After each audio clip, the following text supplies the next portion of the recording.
I'm taking the plunge. Today's the day. How difficult can it be using chalk paint to freshen up the look on this junk shop chair, which I reupholstered about 9 years ago?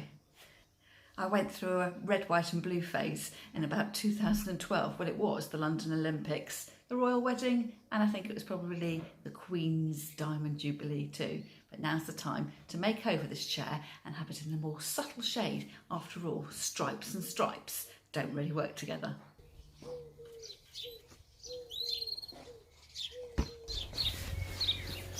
My chair's a little bit faded from being in my kitchen, and there's a little bit of staining back at here.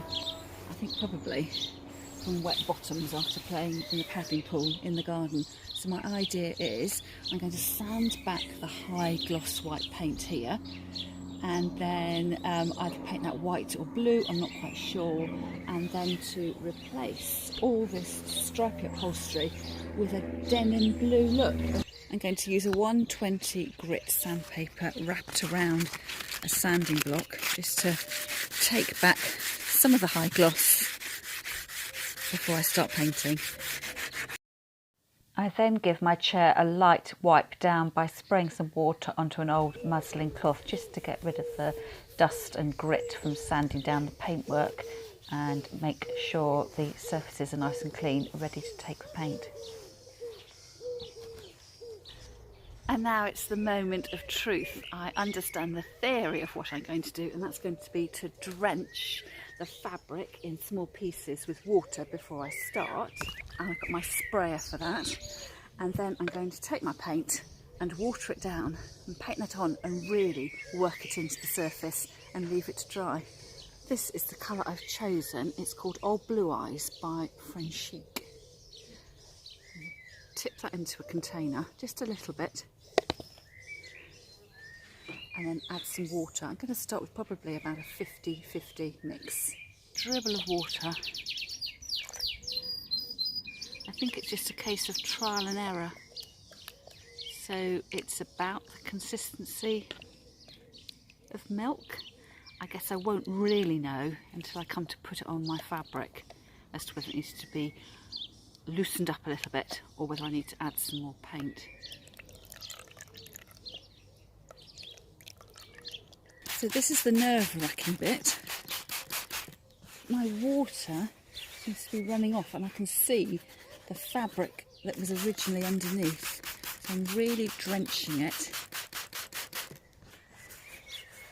So it's quite wet on my hand. And then wish me luck as I come in with my first lot of paint. Again, nervous. But here we go. Oh, it's going on really nicely.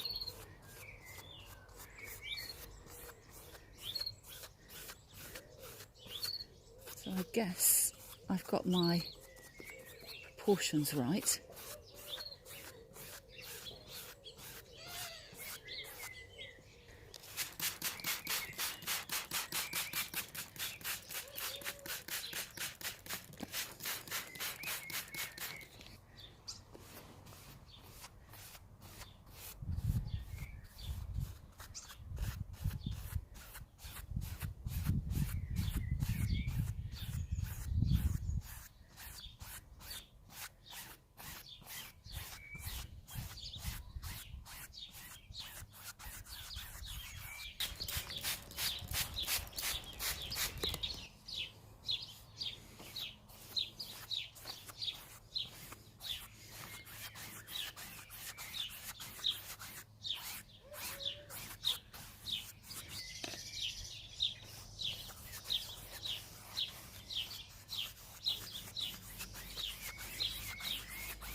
So I'm going to turn over the chair and carry on painting using the same technique and leave the chair out in the sun to dry, and then I'll definitely need a second coat, if not more, to cover up those red stripes.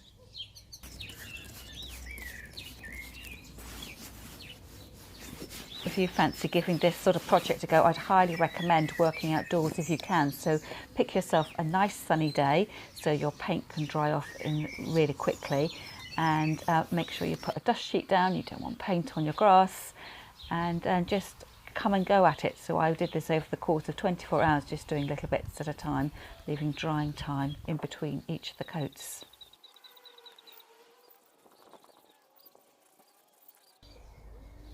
I've now painted all the upholstery on the chair, so now it's time to think about adding a second coat of paint. I've left my chair out in the sunshine to dry, so I would say that it's not totally dry. There's a slight coolness to it, but it's, apart from the paint I've got on my hands already from painting, there's nothing coming up on my hands. So I've mixed up another batch of the watered down paint. I'm going to do exactly the same thing again, but this time I'm not going to spray it.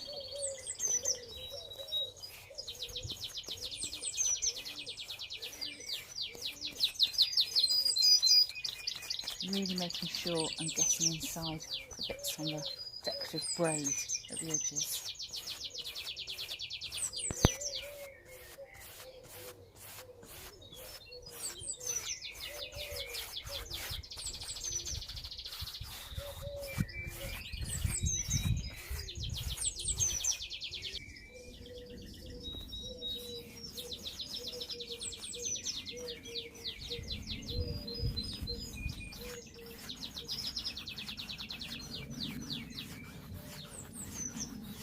These red stripes are proving pretty tricky to paint over. I always think I've finished doing it, and then as the paint dries, they ping back out to the background. So here we go, the second coat on the front of the chair.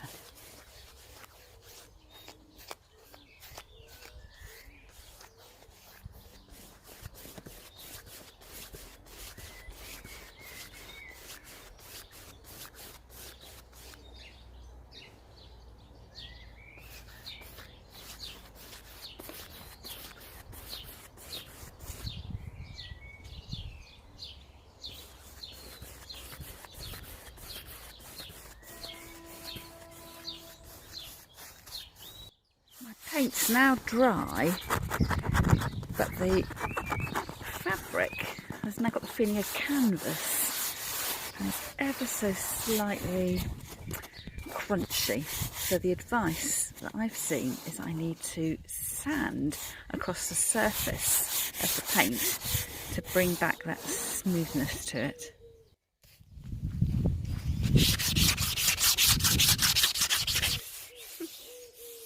It really does work. I was a bit dubious about this, but it is so much softer here than it is over on the sides.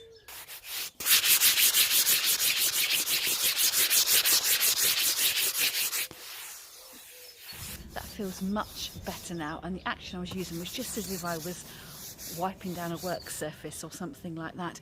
The next thing I need to think about is what I'm going to do with these arms. So I think I'm going to paint them blue, leave that to dry, and then put a light wash of watered down white chalk paint over the top.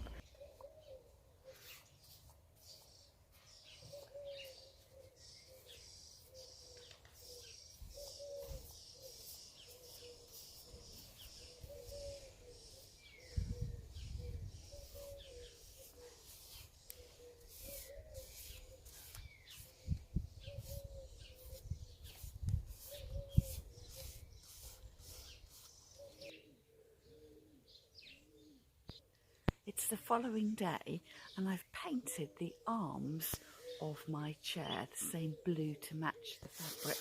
I'm going to put a protective coating on that and then give it a light whitewash of chalk paint just to bring out the extra detail there. But I thought I'd show you my flowers, and this was the inspiration for covering my chair in denim. I covered one of my old vases in denim as well. I really like the denim because it's a neutral background. That means I can always switch up what flowers I got in my vase. And the same with my chair, a neutral background, a little bit of colour. It's going to look great, whatever combination of cushion I put on it. I'm going to use my Plasticoat clear seal just to protect the chalk paint on the arms of my chair before I get on with the next layer of paint and then distressing them.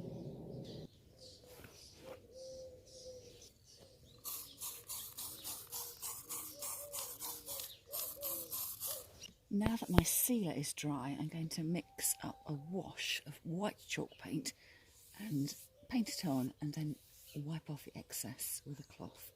Just need to go and get the cloth.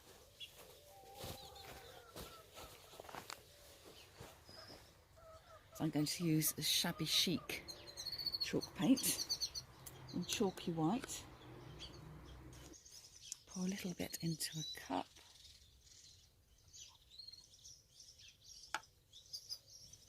And then water that down slightly.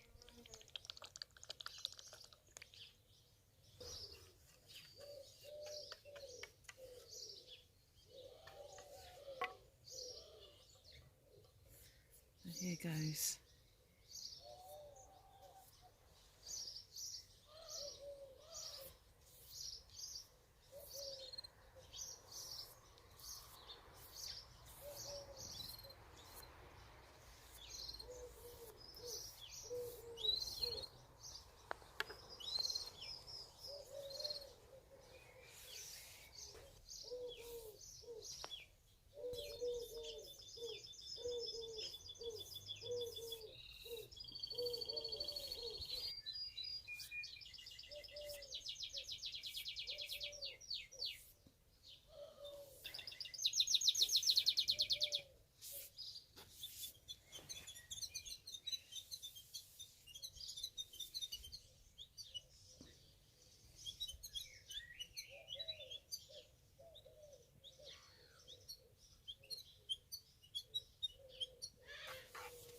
Now my colour wash is dry, I'm going to sand the edges with my 220 sanding block, just to distress it a little bit.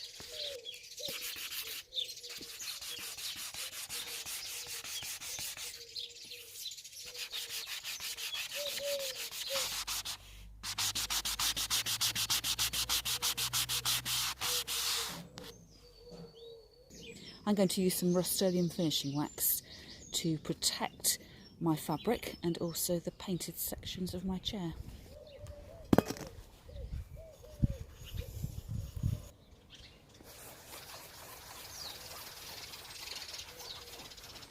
Right at the beginning of the video, I did promise that I would share with you my top tips if I was going to do this chalk painting project again. Number one, I did find it quite difficult to get paint coverage over my red stripes, so I think it would be a much easier project to complete if you use a slightly darker colour of chalk paint. The blue that I've used here was very similar to the blue that was in between my stripes, so I would have got better coverage using a slightly darker shade of paint, I think. So in the end, I ended up doing 3 complete coats of chalk paint plus some minor infilling, particularly concentrating on the red stripes.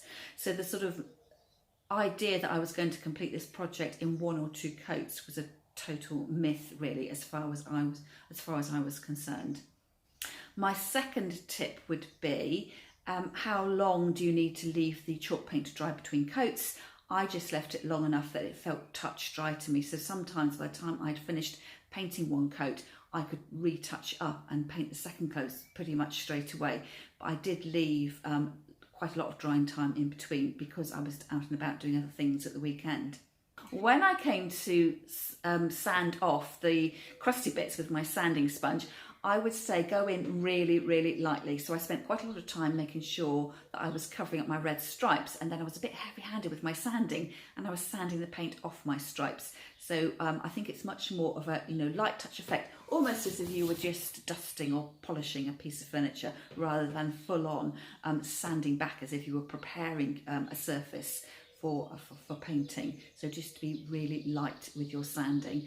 And then in terms of waxing, I waxed pretty much immediately. That I did my last touch up with the paint on the second morning, and I left that an hour or so, and then I did my waxing. And at the end of the finished project, I think it's worked out really nicely. It's not like the same heavy duty cotton that was on my chair originally. It's definitely got more of a canvassy feel to it, but it is very comfortable to sit on. And as you can see, I'm sitting here in a white top and the paint isn't transferring to my top. So it's you know, a really great project if you're looking for a weekend makeover on a piece of furniture that you're a bit tired of.